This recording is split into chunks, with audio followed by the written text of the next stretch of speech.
here on LBC asking whether the Green Party are right to propose compulsory dog licensing. If you want to keep a dog in this country, the Greens want you to apply for a licence. They say that would improve animal welfare, which it might do, mightn't it, if there was a way to enforce it. What are your thoughts on it? Let's talk to Lynn, who's a brand new caller here on LBC, calling from lovely Melbourne in Australia this morning. Morning to you, Lynn. Good morning. Well, it's probably evening where you are, isn't it, or afternoon? No, it's morning. It's about midday. Oh, okay. Midday's not morning. It's midday. It's nearly the afternoon. It's nearly the afternoon. Fair enough. It's late morning. Good to have you with us, Lynn, for the very, very first time. Thanks for calling in. Dog licences. Talk to me. Well, I've just recently got a dog, and I had to go over to the council and get a licence, and then they give you a disc, and you put that on the dog's collar. I can't remember how much it was. Pensioners get the first 12 months for free, and then you pay after that. Right. But what the whole thing does, is you do have dog patrollers. You don't see them, heaps of them, but you see them going around and dealing with dangerous dogs, that sort of thing. And the money that's collected, from what I can understand, pays towards employing those people. And are they police officers? Are they kind of... No. So it's part of the council. So our councils are a little bit different to yours, I think.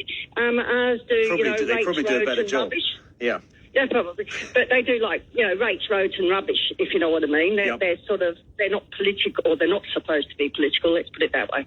And what they do is they take care of, all the reserves, that sort of thing, the playgrounds, all that general roads, that sort of stuff. And they're the ones that are responsible for the enforcement of the dog rules, right? Yes, that's correct. Now, sure, you can get a dog and not have a licence, but if you get caught without a licence and a dog, you can be fined quite a lot of money. Right. But the other thing, what it does is, it's a couple of good things about it. I would vote for it if it was me. I don't understand why it's not in.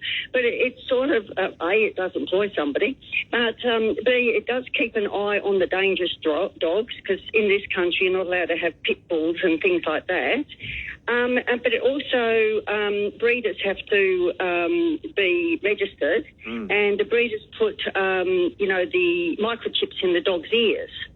So there's a lot of things to it. It isn't just you go in, you get a licence, you pay the money, forget about it. Yeah. And they also do it for cats. You have to have them for cats. Do they? Yes, well, the biggest problem here is wildlife. So when your cats get out, and I can't remember the statistics on it, but you could look it up, how many native animals cats can kill. So would you be, if your cat got out and, savaged a kookaburra, just stereotyping. And they do. I'm sure they do. Yes. Would you be punished for that as a cat owner?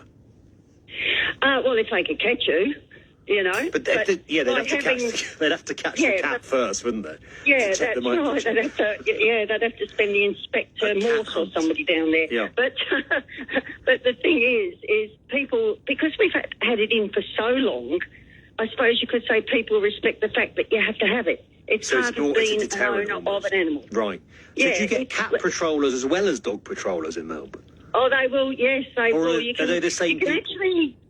No, the same people. Right. But you can actually go down to the council, these patrols. You can go down to the dog pound, they call them here.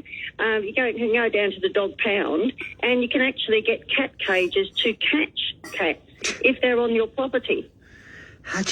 Not an easy task to catch a cat, trust me, as one who owns one. Oh, yeah, you can catch them. You can catch them. How do you do it?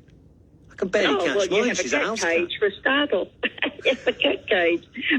This is great. It's actually, look at that, it works. Right. It really does work. And I know you're going to have a whole load of people wing up and up in arms, but if they're a responsible person looking after a dog or a cat, surely they wouldn't mind paying some money towards making sure everybody is as responsible as them. Yes, and that funds the enforcement, because then you can employ these dog patrol. A great job title, by the way. What do you do for a living? I'm a dog patroller. Sounds great. Well, they do more than that, because they're in the pound and things like that. Sure. But it works. It works in Australia, so why can't it work here? Yeah, fair enough. Lynn, lovely to talk to you. I've got to ask you, There. what, as an Australian living in Melbourne, how have you ended up listening to me? Oh, I listen to the LBC all the time. I usually turn it on in the morning about 9 o'clock, which is quite late at night where you are. Right. And I just like listening to the talk back. I like, I can't think of his first name, O'Brien. James O'Brien, yeah. James O'Brien, yeah. I love listening to him. And I even do the podcast down when we're driving from, say... Oh, you're a real fan, Lynn. Is it relevant? Yeah, Does it feel relevant for someone living in Melbourne? Well, I was going to say I'm ex-British, but I'm not. I still hold a British passport. Right, okay. I came here when I was 6 years old. You know, like I was really small. But it keeps you in touch with... I am Australian. Right, gotcha. Oh, Lynn, I'm really glad you did. It's lovely to have you with us this morning. And you've never been motivated to call in before, but I hope you will do again. Oh, yeah. It just really hit a nerve with me. I went, what? Well, I'm glad you did. It's a lot of insight that we've got from you, Lynn, into how it works elsewhere. So thank you. And I hope we'll speak again very, very soon indeed. Lovely Lynn calling from Melbourne, Australia. Simon's another first-time caller. Everyone wants to talk about the dog licences. Morning, Simon. You're in Nottingham this morning. Yeah, good morning. Morning, Ben. What do you make of it? I mean, Lynn says it works in Australia. They have these dog patrollers going around checking your dog licence. Should we do the same thing here, do you think? I think it would be part of the solution to the licensing of the dogs and enforcement of them licences. And I think the point that you made around the revenue that's generated from the licensing fee should be ploughed back into an agency of some description that can patrol and help enforce Lynn's point, to be fair, about how it works there.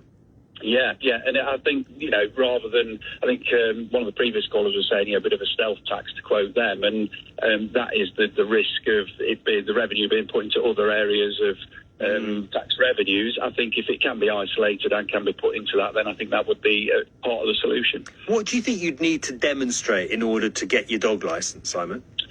So I think the dog licence, I think we have to be a little bit careful of stating the dog licence or an animal licence if you want to spread it to further pets. I think it's the owner that is the one that's being licensed here, not necessarily the dog. Yep. If a dog is of a certain breed, from a dangerous dog or potentially dangerous breed, then that would probably need an extra licence to prove whether that dog is safe. Makes sense. If it can be. And there should be criteria that's set with that, whether it's muzzling or whether it's training, etc. Do you think, can I just ask you about it? Do you think every dog owner should have to undergo some sort of compulsory training and then demonstrate their suitability as you would if you want to drive a car on the roads, for example? I believe so. I think there should be it's got to be a sensible criteria about animal care and animal welfare, and some of that criteria may be you must show that your dog is microchipped, you must show that your dog is vaccinated annually and has annual health checks. And if you have a dog that requires grooming, such as a cockapoo, as what's been mentioned earlier in the programme, the cockapoos need regular grooming.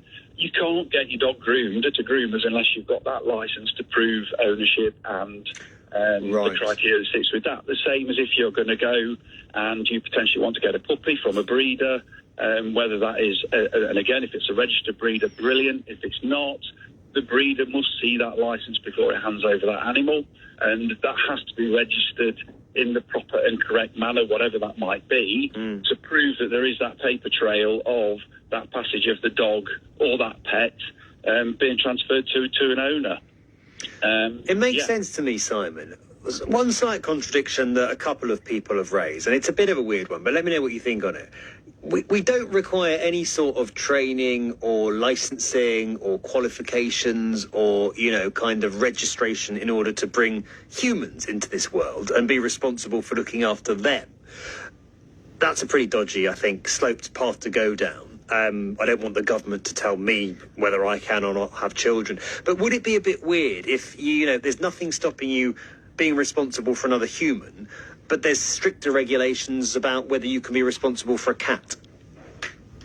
I think, from the human factor is, quite rightly, people can bring future humans into this world But there are things that are in place already, as far as Mr. I'm aware, and Jalil, I'm just sort of picking up on your question on that.